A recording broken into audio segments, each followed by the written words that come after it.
제비 한 마리가 밤하늘을 날아가고 있다. 그와 함께 여정을 떠난 동료들은 이미 6주 전에 이집트를 향해 떠났지만 갈대를 사랑하게 된 제비는 이 도시에 남기로 결정했다. 둘은 이른 봄날 서로 사랑에 빠졌다. 그때 제비는 커다란 노랑나비를 쫓아 강을 날아다니다가 눈앞에 나타난 아름다운 몸매에 반해버렸다. 제비는 바로 갈대에게 고백했다. 당신을 사랑해도 될까요? 갈대가 고개를 끄덕이자 제비는 기뻐하며 갈대를 에워싸고 날아올랐다. 날개가 수면을 가로지르자 잔잔한 물결이 동그랗게 일었다. 여름 내내 제비는 이런 방식으로 사랑을 표현했다. 행복한 왕자가 말했다. 광장에 성냥을 파는 소녀가 있는데 그 성냥들이 못쓰게 되었어. 실수로 개울에 빠뜨려서 성냥이 젖어버렸거든. 소녀가 돈을 가져가지 못하면 집에 가서 아버지에게 호되게 맞을 거야. 그래서 소녀는 울고 있어. 양말도 신발도 신지 못한 데다 머리에 아무것도 쓰지 못한 채로 말이야. 내 다른 쪽 눈을 뽑아서 소녀에게 가져다 주렴. 아버지에게 조금이라도 덜 혼날 수 있게. 제비가 말했다. 왕자님과 하룻밤을 더 함께 할 수는 있어요. 하지만 전 왕자님의 눈을 또 뽑아갈 순 없어요. 그럼 왕자님은 아무것도 볼 수 없게 될 거예요. 왕자가 말했다. 제비야, 제비야, 내 말대로 해주렴. 예전에 나는 사람의 심장을 가지고 살아있었어. 조각상이 말했다. 그때의 난 눈물을 흘리지 않았어. 난 아무런 근심 걱정이 없는 왕궁에서 살았거든. 낮에는 정원에서 뛰놀고 밤이면 큰 홀에서 춤을 췄어. 높은 벽이 정원을 둘러싸고 있었고 나는 밖에서 무슨 일이 벌어지고 있는지 알고 싶지도 않았어. 주위의 모든 것이 아름다웠으니까. 신하와 백성들은 모두 날 행복한 왕자라고 불렀어.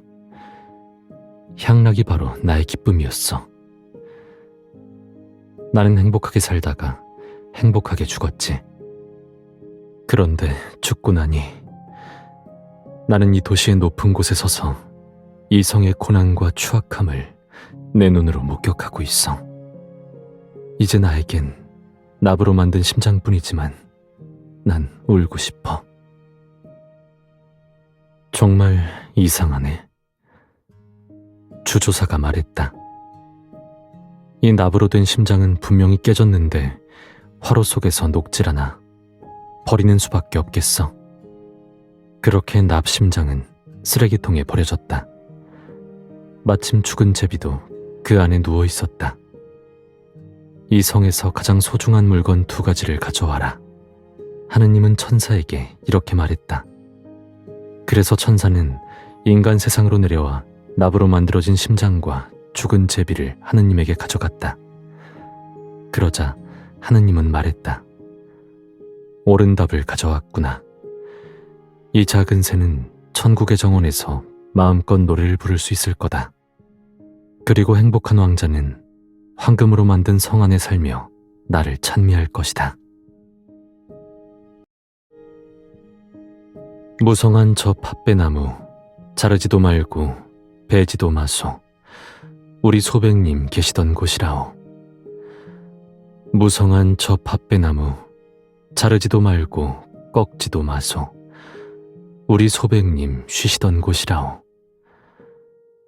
무성한 저 팥배나무, 자르지도 말고 휘지도 마소. 우리 소백님 머무시던 곳이라오. 북소리가 둥둥 울리니 병사들이 앞다투어 무기를 휘두르네. 모두 흙을 나르고 성을 쌓는데 나 홀로 남쪽을 향하네. 손자중을 따라 진과 송을 평정해도 돌아갈 수 없으니 슬픈 마음이로다. 나는 어디에 있는 것인가? 잃어버린 말은 어디 있는가? 어디로 가서 찾아야 하는가?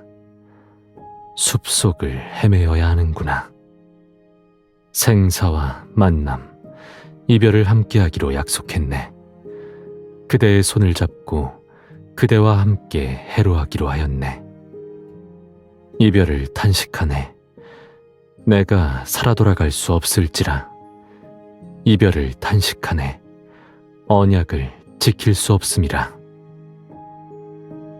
말을 달리고 수레를 몰아 돌아가 위후를 위문하리.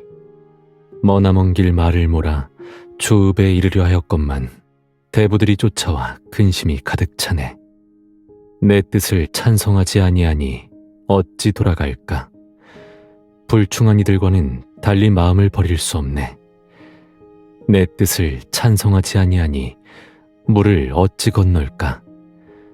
불충한 이들과는 달리 애정을 끊을 수 없네. 저 언덕에 올라 배모를 캐며 말하네. 여자들은 근심이 많아도 각자의 도가 있다네. 허나라 사람들은 유치하고도 어리석구나. 걸어가는 들판에는 보리가 무성하도다. 큰 왕도에 하소연하려면 누구에게 가야 하는가? 대부와 군자에게 허물을 더하지 말라 부탁하노라. 그대들이 백방으로 생각한들 이 몸이 가느니만 못하네. 기러기 날아 날개소리 푸덕이네.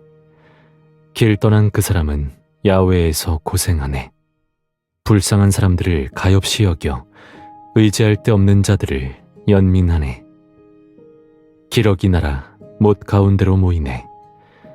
담 쌓는 그 사람은 고된 일을 해냈다네. 비록 힘들고 지치지만 편히 쉴 곳이 마련된 건 아니라네.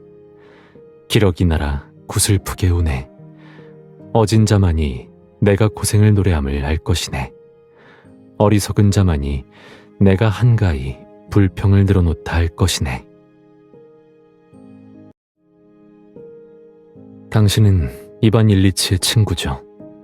당신을 알아요. 이반 일리치의 미망인이 그의 얼굴을 바라보며 그의 반응을 기다렸다.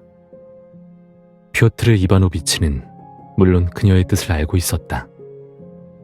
시체 앞에서 반드시 가슴 앞에 십자가를 그려야 하는 것처럼 그는 지금 응당 그녀의 손을 잡고 탄식하며 이렇게 그녀를 위로해야 했다. 저를 믿으셔도 됩니다.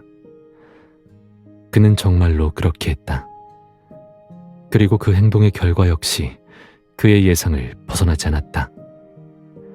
그도 감동하고 그녀 또한 무척 감동했다. 이반 일리치는 과거에 예의 바르게 사람을 대하는 것을 좋아했다. 그는 부하들을 동료 대하듯 했다. 그는 이런 느낌을 즐겼다. 그는 권력으로 그들을 압박하고 지휘할 수 있었는데도 이렇게 다정하고도 겸손하고 온화하게 사람들을 대했다. 그때 그의 명령을 따르는 부하가 몇 없었다. 하지만 이제는 달라졌다. 그는 예심 판사니까. 이반 일리치는 법원에서 가장 찬란하고 가장 오만한 사람들이 이제 모두 그의 손바닥 안에 있는 인물이 되었다고 생각했다. 이제 이반 일리치의 춤에는 한 가지의 의미가 더해졌다. 난 그저 5급 문관일 뿐이지만 춤에 있어서는 누구도 날 따라올 사람이 없지. 그래서 그는 때때로 저녁 연회에서 프라스코비아 표도로브나와 몇 곡 추곤 했다. 중요한 건 그 과정에서 그가 그녀를 사랑에 빠지게 만들었다는 점이다. 사실 이반 일리치에게는 결혼 계획이 전혀 없었다. 그러나 그 아가씨의 사랑을 얻고 난 후 그는 스스로에게 묻기 시작했다. 결혼을 하지 않을 이유는 없지 않나? 이반 일리치는 거짓말을 견딜 수 없었다. 모두가 마음속으로 훤히 알고 있는 거짓말을. 예를 들면 그는 결코 죽지 않을 것이라고 요양에 전념하기만 한다면 살 수 있다는 말을. 하지만 그는 그런 방식이 죽어가는 사람의 고통만 가중할 뿐 결국은 죽음을 피할 수 없다는 것을 누구보다도 잘 알고 있었다. 그런 거짓말은 그를 고통스럽게 했다. 그가 죽을 것이라는 건 모두가 알고 있었다. 하지만 그들은 절대 사실을 말하지 않았다. 그에게 이미 가망이 없다는 걸 뻔히 알면서도 여전히 거짓말하며 그 자신 역시 그 거짓의 행렬에 동참해 주기를 바랐다.